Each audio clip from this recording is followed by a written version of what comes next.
नमस्कार दोस्तों, ज्ञानपुर चैनल में आपका स्वागत है। हमारे चैनल पर नए तो हमारे चैनल को सब्सक्राइब जरूर कीजिएगा, जिससे आने वाले सारे वीडियो का नोटिफिकेशन आप तक सबसे पहले पहुंचे। दोस्तों, और पास में जो आपको बेल आइकन दिख रही है, यानी कि जो घंटा सा दिख रहा है, उसको जरूर दबाइएगा, जिससे आने वाले सारे वीडियो का नोटिफिकेशन आप तक सबसे पहले पहुंचता रहे। क्योंकि मैंने आपसे कहा ना, आपको ग्रुप डी में 100% सफलता चाहिए, तो हमारे सारे वीडियो को पूरा देखिएगा, बीच में स्किप कतई ना करें। और आपको जानकारी कैसे होगी मैं वीडियो कब डाल रहा हूँ, इसके लिए आपको सब्सक्राइब चैनल करना ही पड़ेगा और हाथ में जो बेल आइकन है उसको जरूर दबाइएगा, जिससे आपको तुरंत ही नोटिफिकेशन पहुंच जाएगा कि जैसे जैसे मैं आपके लिए ग्रुप डी के लिए जो जो वीडियो डालूंगा वो आपके पास पहुंचता चला जाएगा। दोस्तों, पहला क्वेश्चन है कि निम्नलिखित में से कौन सा एक संशोधित स्टेम है, जिसको हम हिंदी में बोलते हैं तना है? गाजर, शकरकंद, नारियल, आलू। बताइए दोस्तों, क्या होगा इसका सटीक आंसर? होगा आलू। दोस्तों, आलू एक स्टेम है, तना है। वो क्यों है वो भी मैं आपको बताना चाहूंगा। आलू एक तना है क्योंकि इसमें एक कई गांठ होती हैं। इनकी आंखों के बीच की जगह को इंटरनोड्स कहा जाता है। आलू के कंद उभरे वाले भूमिगत स्टेम संरचनाओं राइजोम के अंत में विकसित होते हैं। आलू की आंखों वास्तव में पार्श्विक कलियां होती हैं, जिनमें प्रत्येक स्थान पर कई छोटी कलियां होती हैं। दोस्तों, मैं इसका स्पष्टीकरण इसलिए कर रहा हूं कि आपको पता तो चले इसका कारण क्या है। आलू तना है तो क्यों है, और स्पष्टीकरण करने से किसी भी क्वेश्चन का अगर आप स्पष्टीकरण करते हैं तो एक साथ एक क्वेश्चन का आंसर ही नहीं, 10 क्वेश्चनों की जानकारी हमको प्राप्त हो जाती है। अगला क्वेश्चन है, सामान्य रूप से निषेचन होता है गर्भाशय ग्रीवा या योनि या फ्लोपियन ट्यूब या गर्भाशय। तो इसका सी ऑप्शन होगा फ्लोपियन ट्यूब। वो क्यों? इसलिए कि मानव निषेचन एक मानव अंडे और शुक्राणु का मिलन है, जो आमतौर पे फ्लोपियन ट्यूब के एम्पुला में होता है। इस संघ का परिणाम जन्म पूर्वक विकास की शुरुआत करते हैं हुए एक युग्मज कोशिका या निषेचित अंडे का उत्पादन करता है। आप लोगों ने ये साइंस में जरूर पढ़ा होगा। जिन लोगों ने इसको हाई स्कूल में नहीं पढ़ा होगा, इंटर में तो लग लगभग सभी स्टूडेंटों ने इसको पढ़ा होगा। और जो लोग हमारे भाई लोग और बहनों लोग ग्रेजुएट हैं, उनको तो काफी जानकारी होगी। ऑक्टोपस क्या है? ऑक्टोपस एक आर्थ्रोपॉड है, कि एक इचिनोडर्म है, एक हेमिकोटेक्ट है, एक मोलस्क है। इसका सही जवाब है ये एक मोलस्क है। क्यों है कि ऑक्टोपस ऑक्टोपोडा वर्ग का एक कोमल शरीर 8 भुजाओं वाला मालस्क है। जी दोस्तों, अगला क्वेश्चन है कि आनुवांशिक यानी कि इंजीनियरिंग गोल्डन राइस में निम्नलिखित में से किसकी प्रचुरता है? विटामिन ए और निकोटिनिक अम्ल, कैरोटीन और फोलिक अम्ल, कैरोटीन और लोहा, विटामिन ए और नियासिन। सही जवाब है कैरोटीन और फोलिक अम्ल। गोल्डन राइस चावल एक प्रकार आनुवांशिक इंजीनियरिंग के माध्यम से जैव संश्लेषित बीटा कैरोटीन विटामिन ए का पूर्णगामी और फोलिक अम्ल के लिए उत्पादित होता है। अगला क्वेश्चन है, नाभिक डीएनए के बाहर में पाया जाता है?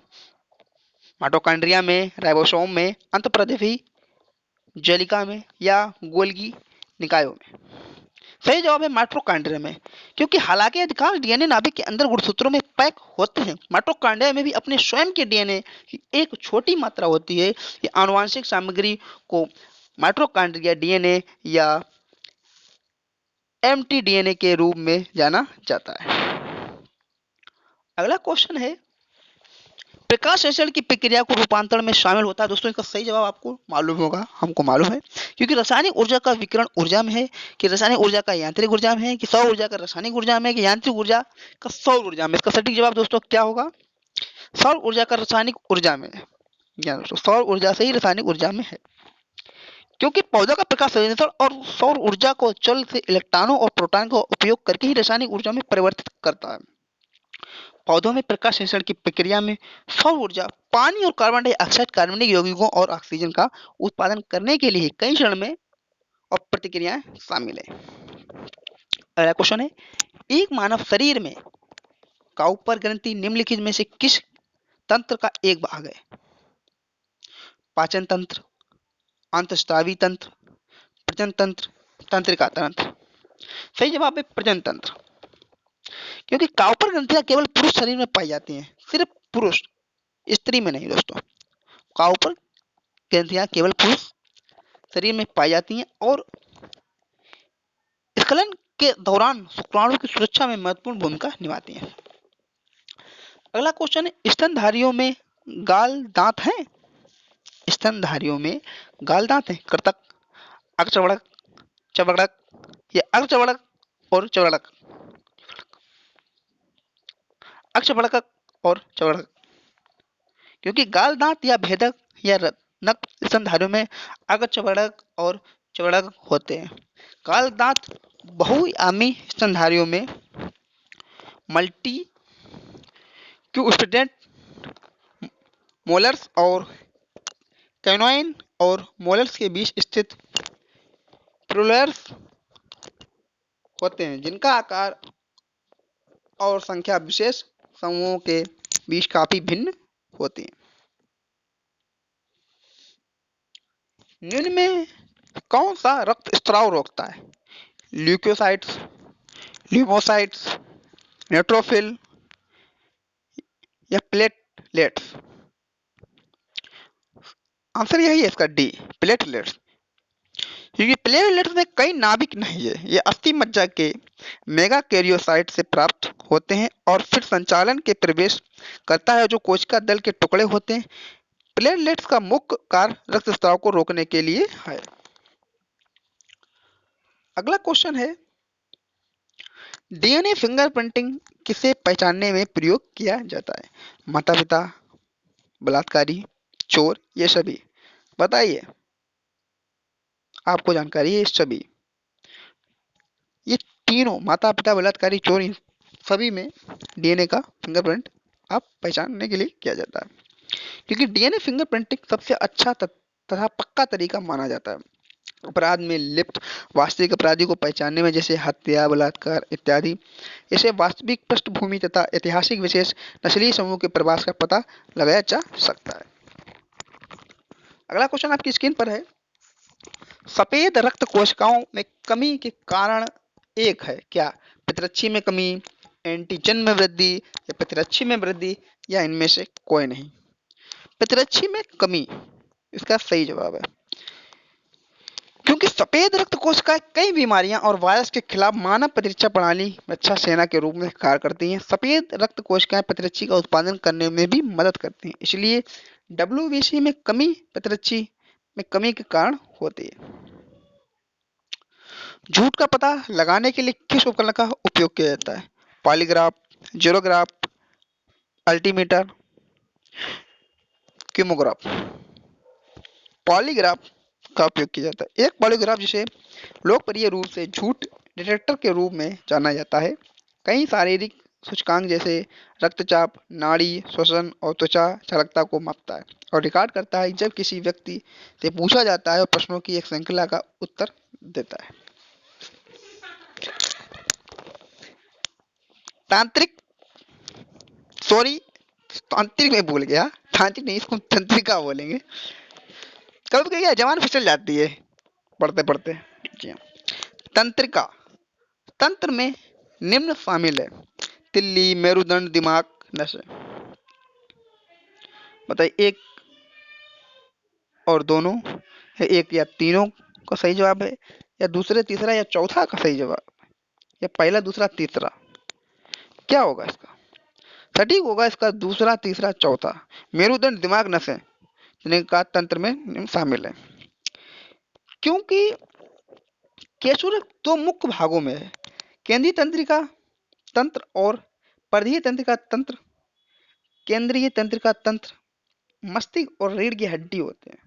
परिधीय तंत्रिका तंत्र मुख्य रूप से नसें जो लंबे फाइबर या अक्षरों के बंडलों को संलग्न करते हैं, जो केंद्रीय तंत्रिका तंत्र को शरीर के हर दूसरे भाग से जोड़ते हैं। लाल रक्त कणिकाएं का औसत जीवन है 100 से 120 दिन, 80 से 90 दिन, 70 से 80 दिन या 50 से 60 दिन। 100 से 120 दिन होता है दोस्तों लाल रक्त कणिकाओं का औसत जीवन। प्राचीन काल से दही जमाने का बायोटेक्नोलॉजी की प्रक्रिया में निम्न जीव की आवश्यकता होती है: जीवाणु, विषाणु, कवक, प्रोटोजोआ।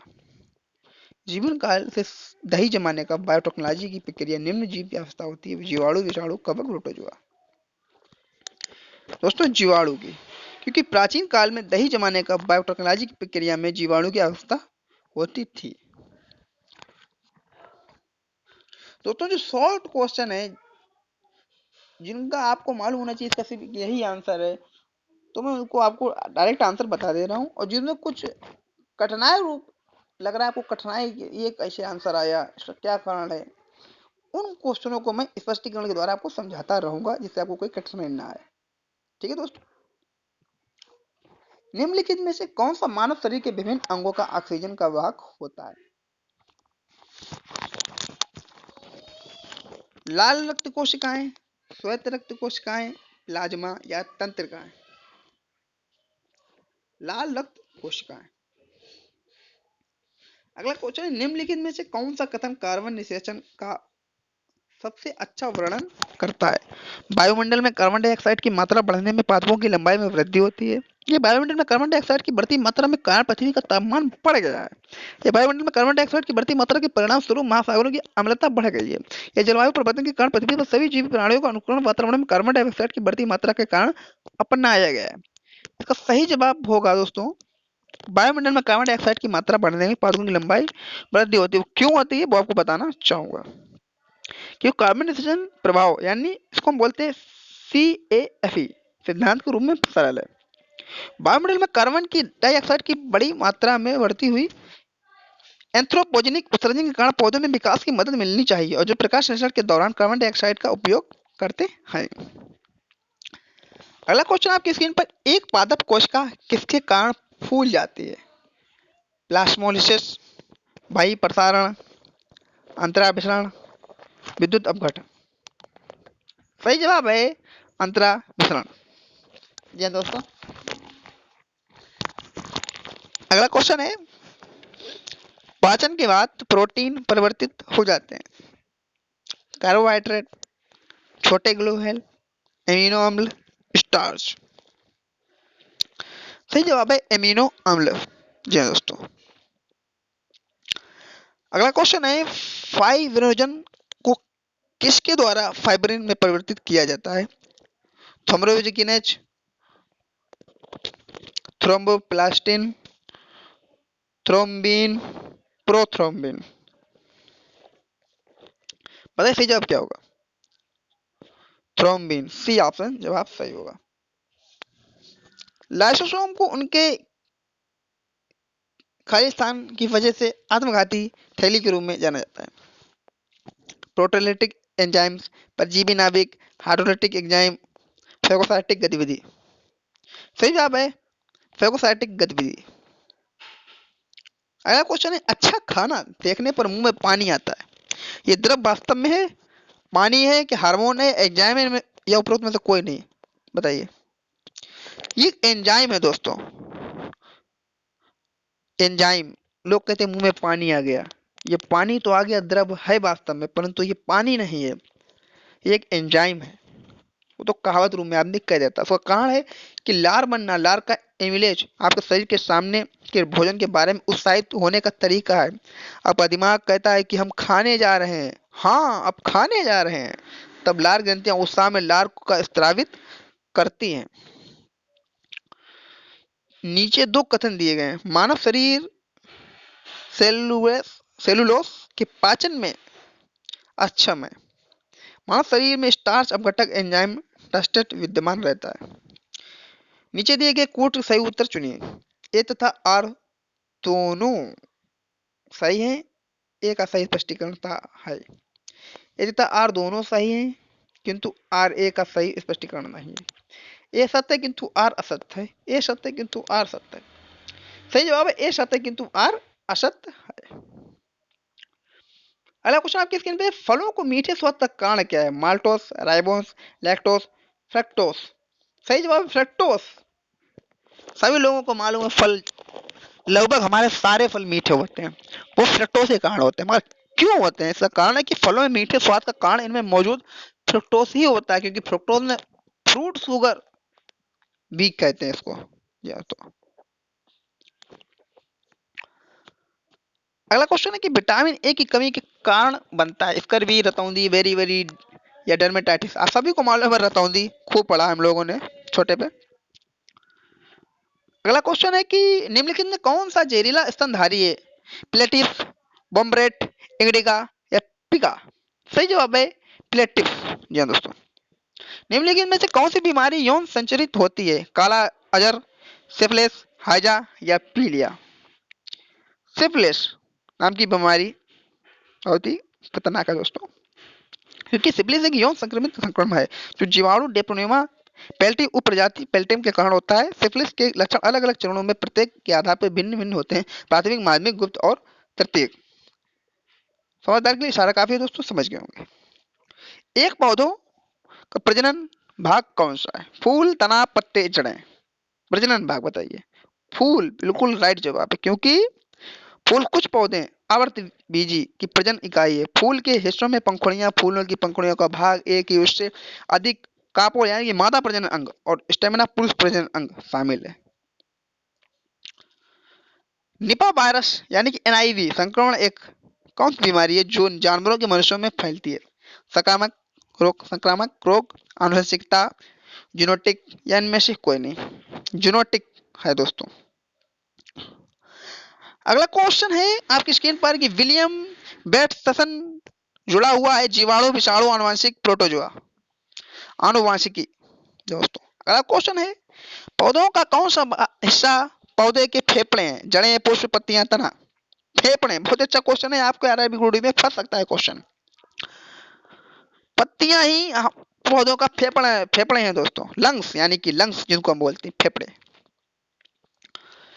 ब्रेड पर बढ़ने वाले कवक का नाम क्या है? फ्लोपोरिस, प्लेटरी, राइजोप्स, रेमेलिना, मासीफोरस या फिस्टुला हेपेटिका। राइजोप्स। अगला क्वेश्चन है हीमोफीलिया है रक्त का ज्यादा मात्रा बहना, सामान्य रूप से रक्त में धक्के नहीं बनना, आरबीसी की कम मात्रा या डब्ल्यूबीसी की उच्च मात्रा। सामान्य रूप से रक्त में थक्के नहीं बनना, इसका बी ऑप्शन बिल्कुल सही है। निम्नलिखित में किस फसल में कैल्शियम की मात्रा अधिक होती है? गेहूं, मक्का, बाजरा, चावल। ये तो लगभग सभी स्टूडेंटों को इसको जानकारी होगी जो लोग इसकी तैयारी कर रहे हैं ग्रुप डी की। दरअसल ये ग्रुप डी का ही क्वेश्चन है, ये तो एक कॉमन क्वेश्चन है जो हम लोगों ने कक्षा 5-6 की किताबों में पढ़ा होगा। मक्का में दोस्तों सबसे ज्यादा कैल्शियम पाई जाती है, क्योंकि हड्डियों और दांतों की ताकत के लिए कैल्शियम आवश्यक है और मक्का में प्रचुर मात्रा में मौजूद होता है। कौन सा तत्व पौधों में पानी के अवशोषण को बढ़ाता है? मैग्नीशियम, जिंक, कैल्शियम या मैंगनीज। मैंगनीज, इसका टी ऑप्शन बिल्कुल सही है। मस्तिष्क का मुख्य चिंतन भाग कौन सा है? मध्य मस्तिष्क, अग्र मस्तिष्क, पश्चिम मस्तिष्क या ऐसी दोनों। अग्र मस्तिष्क बिल्कुल दोस्तों सही कहा है, अग्र मस्तिष्क ही इसका चिंतन का मुख्य भाग है। एक व्यक्ति एक केक बनाता है, यह आकार में छोटा, कड़ा यानी कि कठोर हो जाता है। ये कौन सा पदार्थ जोड़ना भूल गया है जिसके कारण केक बढ़ता, फैलता है और हल्का होता है? खाना पकाने का तेल, बेकिंग पाउडर, ब्लीचिंग पाउडर, चीनी। बेकिंग पाउडर ही इसका मुख्य कारण है। अगला क्वेश्चन है आपकी स्क्रीन पर, बीसीजी टीके में सी शब्द से अभिप्राय है? बीसीजी टी का का सी शब्द का क्या पेरा है? कैलमेट, कफ, क्लोरीन या कैडमियम? कैलमेट इसका सही ऑप्शन है ए। समूह में जो विश्व में सबसे अधिक पाए जाने वाले कैंसर को प्रदर्शित करता है वह है रोगाणु कोशिका tumour, lymphoma, sarcoma, carcinoma. Carcinoma इसका डी ऑप्शन बिल्कुल सही है।